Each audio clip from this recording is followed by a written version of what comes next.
Hi, this is Stan. Welcome back to the Crow's Nest Railroad. Well, about once a year, whether it needs it or not, I guess I gotta do some work on this turn.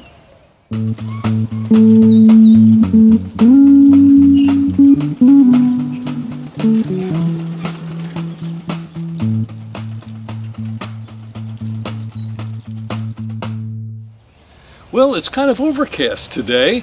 This might be a good day to get some work done that I've been sort of putting off. Well, this is a difficult transition. What happens is it's exposed to all the bright sun, really heats up that aluminum rail, and it expands and contracts, stretches, shrinks, and sooner or later the ballast gets underneath the sleepers and it starts lifting the track. So I'm going to have to do some work on it today. I've been putting it off. Let's get busy and get this done. Let's go get some tools.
And since crawling around on my knees is not as much fun as it used to be, let's break out the secret weapon.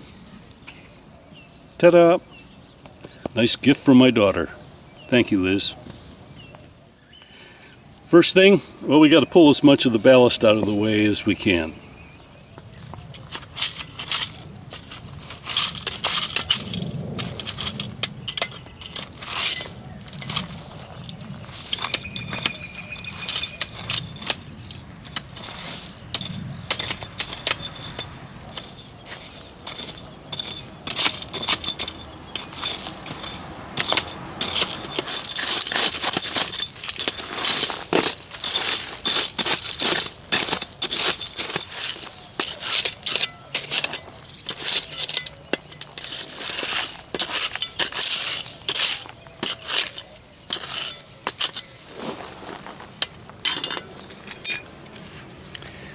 Well, I had put these anchors in there.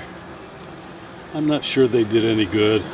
I don't think the all thread was long enough. I put long ones in the back, left the short ones here because I was a little nervous. I've got irrigation lines that run under here, and I knew as soon as I tried putting a long one of these in, I would probably puncture that PVC, so we'll try it without these this time. Well, the next step is to determine the pitches of the track. It's going slightly uphill here, and it's a little crooked in this plane here. It's got to get down to the concrete at that level. So this is a transition point, which is really tough if you're backing up equipment. Going uphill and around a turn at the same time backing up. It's a little tricky for this 5-inch gauge equipment. So let me take some measurements and see how I need to level out the sleepers. So from here through the turn and down to that concrete slab, there is an elevation difference, and there's nothing I can do about that. But before, what was happening is it was humping up in the middle of the turn and down, so I had a steep incline there and a minor incline there. So I'm going to try and see if we can smooth that out. Before, it was about a half a bubble coming up, which translates to about an inch in rail height over that 4-foot level. Well, it's starting to rain, so I better get Rodney back in the shed.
Okay, that'll keep the train out of the rain.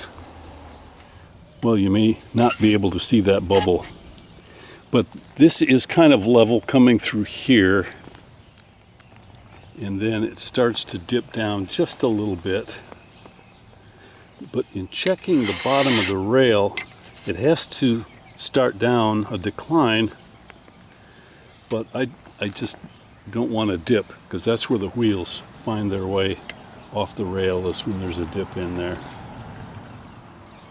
And that's pretty level across. There's not really any super elevation that I can see. So I can't do anything about the elevation rise. I just have to spread it out or have it occur where the track is straight. If I get that transition bad, it derails here. And lately, backing up, it wants to come off in here, so that's why I dug everything out. Let me shovel everything back in, and then I want to check the gauge. Another action the sun has is it tends to dry out the sleepers and the screws get loose, so I want to double check the gauge. Well, let's get things buttoned up.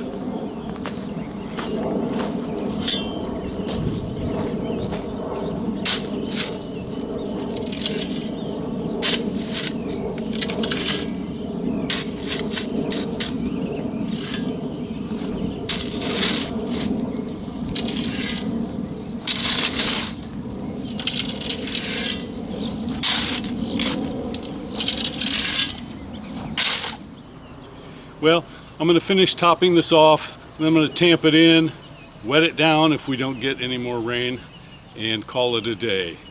There's an elevation change and a sharp turn, both in the same spot, so like Yogi Bear always said, it'll probably be deja vu all over again at some time in the near future. Well, thanks so much for joining me this week.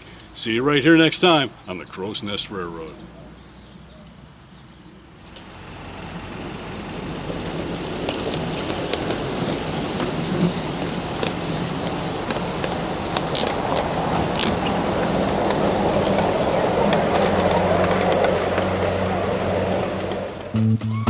Thank you.